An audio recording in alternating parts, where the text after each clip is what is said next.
Hey everybody, welcome back to another Fallout 4 modding video. Today we're checking out another mod by myself and Pig. That's right, another Commonwealth weaponry release, except this time it's back to the classic duo. I don't think we had too many others help with this project, except for a little bit of an addition by the wonderful Her. If you're familiar with Her, making some amazing classic's not the right word, completely unique weapons that have been absolutely phenomenal, brand new creations that have pretty much never existed prior to that.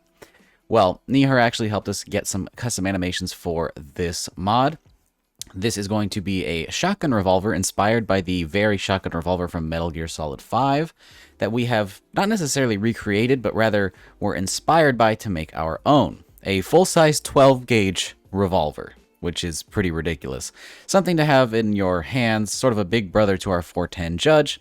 And of course, for a massive revolver like this, we needed some custom animations, so we opted for the ones by Her, which would be Her's Select Revolver. Except Her saw what we were doing and said it wasn't good enough, and they decided to make us some custom equip anims that fit this weapon a little bit better, which I think was really, really cool. Didn't even ask for that, they just did it on their own volition, at least as far as I know.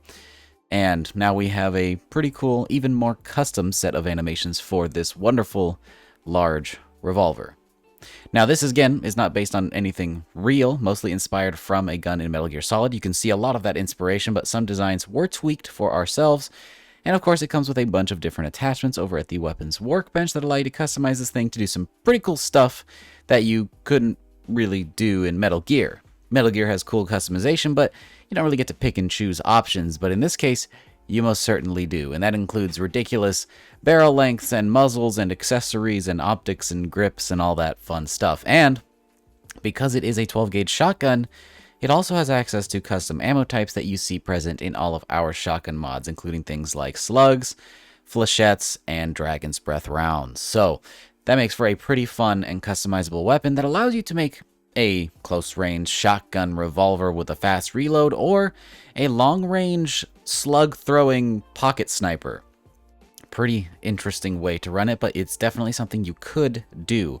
I'd be very excited to see what kind of combinations you guys come up with for this weapon. As usual, on top of the plethora of customization options, there's also level-less integration, so you will be able to find this thing out in the world. It's added to the Brotherhood of Steel and Gunners, but it's also occasionally found on Raider bosses. Specifically the boss enemies, so it will be pretty rare on Raiders, but you might find it in the hands of a Raider Warlord, which I think is pretty neat. As for the Gunners, I thought that made a bit of sense, and the Brotherhood of Steel was purely in hopes that this might occasionally spawn on a Brotherhood member who is wearing power armor, because this is a very, very large pistol that actually isn't too crazy when you put it in the hands of a suit of power armor. There is also a unique built into this mod that has a cool new custom location to go track down, and there's also an optional file that adds a second unique. Occasionally, as you know, we do optional uniques that do have built-in integration with our Commonwealth weaponry vendor mod. So if you download just the base version, you're going to get a unique that, again, has a custom location. You go track it down just like one of our normal uniques, but there is also an optional file that adds a compatibility with our Commonwealth weaponry vendors that allows you to purchase another unique that is Commonwealth weaponry themed in its paint job. That includes a nice olive green with yellow and a checker pattern. It looks pretty dang cool. Basically just more content if you choose to opt in and you're already using our weaponry vendor mod. If you're not, check it out. It has a couple of uniques in our other mods as well, like the hunting shotgun and I think a few others. I believe that covers most of the basics here, so we might as well go ahead and jump in game, show off the custom animations, check out the uniques, and also go find that unique location because I think it's pretty cool. So for starters, as always, let's talk stats for this weapon. As you can see, this thing has a base damage of about 48 without any perks or attachments.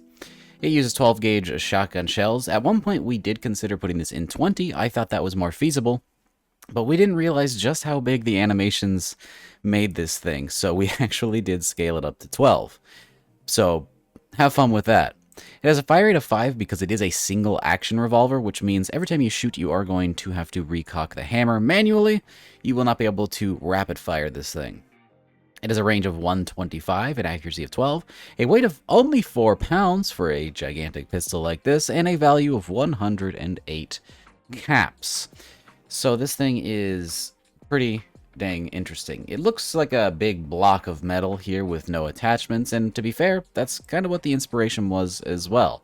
A shotgun revolver can only be so much, and it needs to be quite tall, and given the hammer placement of the animations, we had to make some interesting design choices for sure, which gave us this really interesting large base plate on the back. But don't worry, we made use of that actually for the uniques to add some cool logos and stuff, so that definitely helps out with that part. There are quite a bit of attachment sections. I mean, this doesn't look like a lot, it's only 5 compared to most weapons, but for a revolver, that's 25% more attachment slots than you had previously, so take it or leave it, I guess.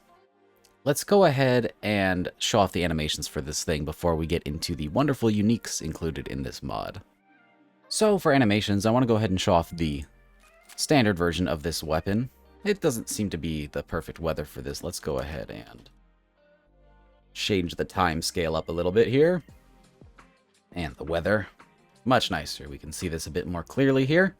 So we're going to go ahead and show off the standard version of this weapon and also a suppressed version because both of them do have custom sounds, which I want to show off as well as the animations. So let's go ahead and start off with the regular old snubby.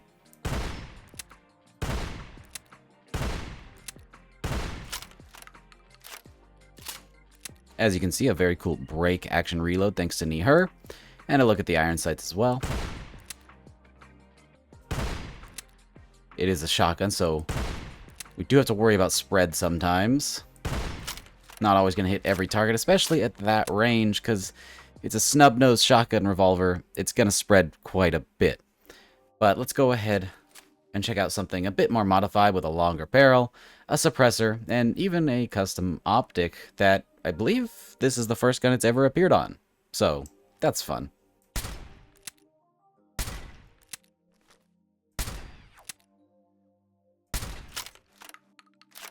Again, much more intended for up close, but you can get a look at the spread there. We did actually hit the target that time. We were lucky with the bullet spread. I'm not sure how many projectiles fire out of this thing. I assume it's probably around 8. But once they're a bit closer, you'll see in the combat footage, this thing hits its targets pretty dang well. Now then, let's quickly go over uniques. The built-in unique with the standard version of the mod is known as Fire Hazard. Comes with a bright orange paint job, comes default with incendiary rounds, has a sweet caution stripe aesthetic going on with the barrel and the cylinder here, and that works on all barrels. Whichever ones you equip will have that paint job, so that's quite nice. And a nice little incendiary logo on the back here to remind you exactly what you're shooting. Now, it does come with Dragon's Breath rounds equipped, but the effect is actually not fire itself. The effect for the legendary is it does 50% more damage against enemies who are already on fire. So theoretically, you could run this thing without the Dragon's Breath rounds, but that would be kind of silly. The idea is you set them on fire with Dragon's Breath, and then you do more damage to them thanks to the legendary. A very cool and unique idea thanks to our wonderful Pig, who came up with that one. It also means you can now make a total pyro build using a flamethrower, maybe our flamer from a few weeks ago, and Molotovs, and shoot them with this to follow up to do even more damage. I think this might be inspired by TF2. I never really questioned it.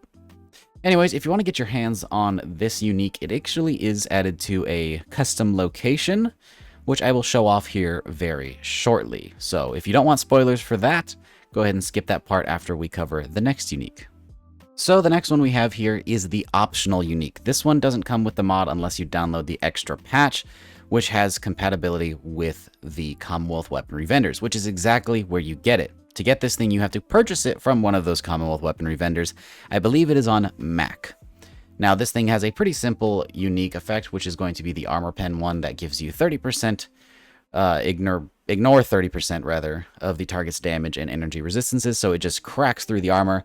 It comes default with buckshot, but I think if you threw on some slugs, maybe even the pulse slugs or something if you're fighting robots, this could be pretty good at cracking open those hard outer shells. It also comes with a pretty sweet paint job and the Commonwealth weaponry logo. Gotta say, I like this thing quite a lot. So when it comes to getting the unique in the base mod, the Fire Hazard, you need to come over to the Glowing Sea, straight to the location known as the Capsize Factory, right next to the Atlantic offices, and below our favorite location, Cave. So once you're there, you'll spawn right about outside if you fast travel, right about here. Otherwise, look in this general vicinity for a actually kind of hard to find location, to be honest. And when we head inside, this is typically a pretty small location with some ghouls in it, which I do actually need to clear out. I do have the volume turned down, so it's going to sound a little funky, I think. But we go ahead and clear out all these ghouls to make our lives a bit easier. And once we've done that, we need to be looking for a newly added door that was not in the original vanilla location. We wanted to take an existing location like this one here, which is normally pretty boring, doesn't really have any loot, just kind of exists, and add a little bit of flair. So right down the stairs here, there's a door. And much like the last unique we covered in the Defender, I don't think I have really strong. any lockpick skills on this character, so we're gonna go ahead and just cheat that open. Really need to come prepared for these, but I seem to always forget. Anyways, here we have a brand new custom interior. Really cool glowing look in the glowing sea. Nice and blue and green, and those are ghouls that I wasn't expecting. Look at that. Jeez. They came out from under the... I don't even know what. Neat. And we've got some more to take care of as well. There we go. Now that we're in here, we need to work our way up this place. Okay, there are way more ghouls than I thought there were here. I thought there were like 2. Okay, I think we need to... Yeah, here's the stairs that you have to kind of bob and weave your way into. Come right up here. Guess you can't go that way. We've got a nice little forge with a cool little Easter egg there as well. And if you come to the back room... Oh, good thing I have a flashlight. Kill the last ghoul, and we have a nice set of locked doors here. Completely blocked off, too. And, of course, I don't have the skills for this either. Uh-oh. Hacking this is beyond me. 1 second. Okay, that took some time. I thought I could just, give myself the hacker perk, but I'm using the New Vegas thing where you actually have to put the skills into it. Anyway, we're here. You get to watch me solve one of these, which I don't think I've ever done on cam, but let's go ahead and remove all the duds. And wow, there's a lot of them this time. That's nice. And there's another one, and another one. And I don't see any more immediately, but I guess I don't need to because there's only one word left and it's credits. Sweet. Sweet. Open the door. And there we go. Would you look at that? A nice little hidden area. And we've got Nice. our unique fire hazard. Oh, and I guess I forgot to mention it. The lore that Pig came up with for this weapon is that it is Chinese. I guess that wasn't really clear. There's not really anything about this that gives away Chinese, but would you look at that? Now then, of course, the last thing to talk about in the video is the attachments available for this weapon. We've got a receiver section, which I feel like should be the frame section. Oh well, has more options this way, which means we get to go from standard all the way up through advanced with some interesting options in between.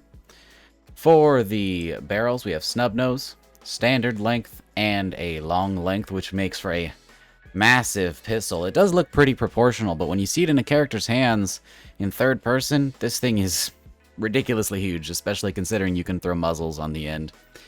It has grips for a standard wood grip, a light grip made of plastic with some nice grooves, a comfort grip, which has the finger grooves right here, the sharpshooter's grip, which is similar but made of rubber, and a pearl grip if you want to be a little bit stylish with this thing. For magazine, we have the option for buckshot. We have flechette, dragon's breath, magnum buck, pulse slugs and regular slugs, rifled slugs, and plasma slugs. And all of these change the color of the shell appear to be different. Isn't that neat? I think it's pretty cool. For the sights, we have the option for iron sights, glow sights, a dot sight, similar to a Russian PKA-3? Something like that. A hollow sight based on another scope I don't know the name of, and a reflex sight, which is based on the OKP. All of these to, I don't know, be a bit different from our typical optics since this is supposed to be foreign. We also have the option for a laser sight on this thing, a short scope, a medium scope, a short night vision scope, a recon scope, and a thermal scope. Pretty interesting. For muzzles, we have no muzzle, a compensator, which is pretty massive, like I said. Combine that with the long barrel, and you've got a massive, massive pistol.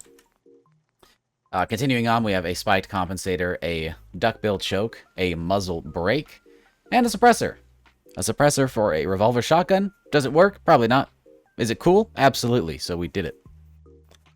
And then we have the accessory section where you can throw on a no accessory, a flashlight, a laser, and a VATS targeting module to increase your VATS hit chance, which is pretty cool. We can also, of course, put on a bottom laser and a top laser, and that's just a whole lot of fun, isn't it?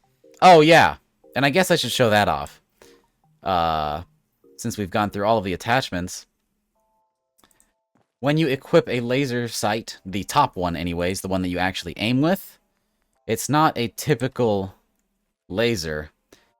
It makes a little circle out of a bunch of dots. As you can see, there's the bottom laser down there that looks pretty normal, but the top laser has a bunch of lasers sticking out of the end, forming this really cool circle. Inspired originally by J. Cruz's design, Pig wanted to make this, and it's pretty cool. And they all pretty much fit in that circle. Neat. I think that's fun. And hey, why are you playing with mods if it's not for fun? I hope you guys enjoy this, and I hope you have fun with it. If you want to try it out for yourself, it will be linked down in the description as always.